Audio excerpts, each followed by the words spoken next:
नमस्कार दोस्तों। आज की हमारी इस वीडियो में मैं संतोषी माता व्रत कथा सुनाने जा रही हूँ। इससे पहले आप मेरे रमा भक्ति चैनल को लाइक करें, सब्सक्राइब करें और शेयर करें। तो आइए सुनते हैं संतोषी माता की व्रत कथा। एक समय की बात है, एक बुढ़िया के 7 बेटे थे, जिनमें से 6 कमाते थे और एक न कमाने वाला था। वह बुढ़िया 6 बेटों को अच्छा खाना खिलाती थी, पर 7वें बेटे को वह सबका बचा हुआ खाना खिलाती थी। वह भोला भाला माँ की इस चाल को समझ नहीं पाता था। एक दिन वह अपनी पत्नी से बोला, मेरी माँ मुझे बहुत प्यार करती है। तो उसकी पत्नी बोली, वह तुम्हें सबका बचा कुचा खाना खिलाती है। इस बात पर उसे विश्वास नहीं हुआ। एक दिन वह छुप कर देखता है कि वह माँ अपने 6 बेटों को बड़े प्यार से कई प्रकार के व्यंजन बड़े प्रेम से खिला रही है। जब वह खाना खाकर उठ गए, तब माँ ने उनकी थालियों से जूठन इकट्ठी करी और उसके लिए थाली में परोस कर रख दी। जब वह घर आया तो माँ ने सबसे अपने छोटे बेटे को बोली, खाना खा ले। वह बोला, माँ मैं भोजन नहीं करूँगा, मैं तो विदेश जा रहा हूँ। माँ बोली, कल जाता हो तो आज ही चला जा। वह घर से निकल गया और गौशाला में पहुँचा, जहाँ उसकी पत्नी गोबर के उपले पाथ रही थी।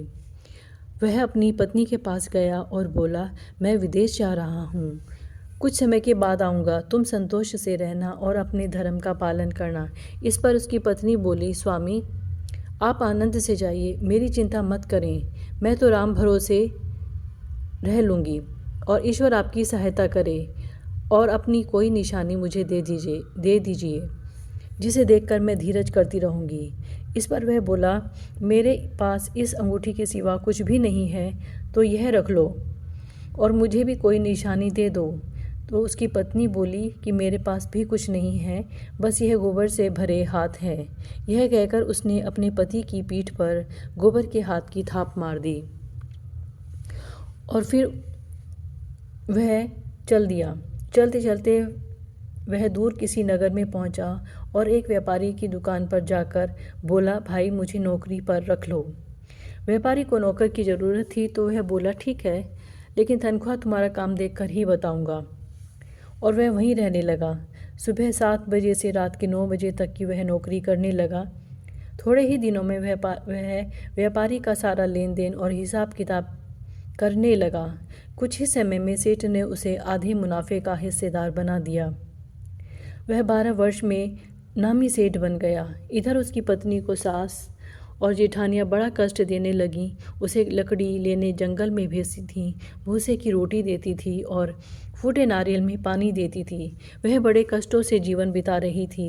एक दिन जब वह अपनी लकड़ी लेने जा रही थी, तो रास्ते में उसने देखा कि एक मंदिर में कुछ औरतें व्रत कर रही हैं और कथा सुन रही हैं। तो वह पूछने लगी कि यह क्या व्रत कर रही हो और इसके करने से क्या लाभ होता है और यह कैसे करते हैं।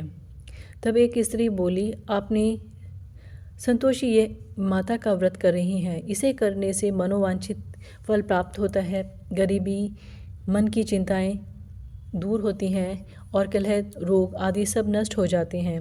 संतान सुख, धन, शांति और मन पसंद वर मिलता है और दूर गए पति के दर्शन होते हैं। उन्होंने उसे व्रत की सभी विधि बता दी और रास्ते में उसने सारी लकड़ियां बेच दी और उन पैसों से गुड़ चना खरीद लिया। व्रत की तैयारी कर संतोषी माता के मंदिर में पहुंची और माता से दुखी होकर विनती करने लगी, माँ मैं अज्ञानी हूँ, बहुत दुखी हूँ, मैं आपकी शरण में हूँ, मेरा दुख दूर करो। और यह कहकर वह रोने लगी। अब वह हर शुक्रवार को ऐसा ही करती। एक दिन माता को उस पर दया आ गई। एक शुक्रवार उसके पति को पत्र आया और अगले शुक्रवार को पति को भेजा। उससे उसे धन मिला। वह माता के मंदिर में गई और माता के चरणों में गिरकर रोने लगी। बोली, माँ मैंने पैसे कब मांगे थे, मुझे तो अपना सुहाग चाहिए। मैं अपने पति स्वामी के दर्शन और सेवा करना मांगती हूँ। तब संतोषी माता ने प्रसन्न होकर कहा, जा बेटा, तेरा पति जल्द ही वापस आएगा। प्रसन्न होकर वह घर चली गई और कामकाज में लग गई। उधर संतोषी माता ने स्वप्न में उसके पति को पत्नी की याद दिलाई और घर जाने को कहा। वह बोला, माँ मैं कैसे जानूँ प्रदेश, यहाँ लेन देन के कई हिसाब बाकी हैं। तो माँ बोली, मेरे सवेरे उठकर मेरा नाम लेकर घी का दीपक जलाना और फिर स्थान पर बैठना। और फिर उसने वैसा ही किया। देखते ही देखते उसका सारा लेन देन साफ हो गया, धन का ढेर लग गया। वह खुश होकर अपने घर की ओर रवाना हो गया। उधर उसकी पत्नी रोज लकड़ियाँ लेने जाती, संतोषी माता की पूजा अर्चना करती। एक दिन वह बोली, माँ ये कैसी धूल उड़ रही है। माँ बोली, बेटा तेरा पति आ रहा है, तू लकड़ियों के 3 गट्ठर बना ले, एक नदी के किनारे रखना और एक यहाँ रखो और तीसरा अपने सिर पर रख लेना। और तेरे पति के जब आएगा तो वहाँ पर अपने घर लेकर जाना। उसके दिल और उस लकड़ी के गट्ठर को देखकर मोह पैदा होगा और घर जाकर आवाज़ लगाना, सासू जी लकड़ियों का गट्ठर लो, भूसी की रोटी दो और फूटे नारियल में पानी दो। यह मेहमान कौन आया है, यह पूछना। उसने फिर वैसा ही किया। घर गई, आंगन में लकड़ियों का गट्ठर रखकर बोली, सासू जी लकड़ियों का गट्ठर लो, भूसी की रोटी दो और फूटे नारियल में पानी दो। आज मेहमान कौन आया है। यह सुनकर उसकी सास दौड़ी दौड़ी आई और अपने कष्टों को बुलाने के लिए कहने लगी, बेटा बेटी तेरा पति आया है, आ मीठा भात खा, भोजन कर और गहने और कपड़े पहन। इतने में उसका पति बाहर आया और उसके हाथ में अपनी अंगूठी देखकर माँ से पूछने लगा, माँ यह कौन है। वह बोली, बेटा यह तेरी बहू है, पूरे 12 वर्ष हो गए, यह दिन भर घूमती रहती है, कोई कामकाज भी नहीं करती और तुझे देखकर नखरे कर रही है। वह बोला, माँ मैंने तुम्हें और इसे दोनों को देख लिया है, अब मुझे इस दूसरे घर की चाबियाँ दे दो, मैं उसमें रहूँगा। माँ बोली, ठीक है जैसे तेरी मर्जी। उसने चाबियों का गुच्छा पटक दिया। बेटे ने अपना सारा सामान दूसरे घर में रख दिया। देखते ही देखते उसका घर राजा के समान हो गया और ठाट बाट हो गए। अगले शुक्रवार आया। वह अपने पति से बोली, माँ मुझे संतोषी माता के व्रत का उद्यापन करना है। उसके पति ने कहा, खुशी से तैयारियां करो और वह तैयारियों में लग गई। उसने जेठानियों के लड़कों को जिमने के लिए बुलाया। पीछे से जेठानियों ने अपने बच्चों को सिखा दिया, तुम खाना खाने के बाद खटाई मांगना, जिससे उसका अध्यापन पूरा न हो। लड़कों ने जिमने के लिए आते ही खटाई मांगी। तब वह बोली, नहीं नहीं मिठाई, मैं अभी खटाई नहीं दे सकती, यह संतोषी माता का व्रत प्रसाद है। तो लड़के बोले, तो फिर पैसे दे दो। वह भोली भाली समझ नहीं सकी और उसने पैसे दे दिए। वह उन पैसों से खटाई लेकर खाने लगे। इस पर संतोषी माता क्रोधित हो गईं और राजा के दूत उसको पकड़ कर ले गए। वह बेचारी रोती रोती माता जी के मंदिर में गई और बोली, माता जी यह क्या किया। माता जी बोली, पुत्री मुझे दुख है कि तुमने मेरा अभिमान करके मेरा व्रत तोड़ा है और बहुत जल्दी सब भूल गई। वह बोली, माता मैंने तो कुछ गलत नहीं किया, मैंने भूल से लड़कों को पैसे दे दिए थे, मुझे क्षमा करो, मैं दोबारा तुम्हारा उद्यापन करूँगी। माता बोली, जा तेरा पति रास्ते में आता हुआ मिलेगा। वह चली गई।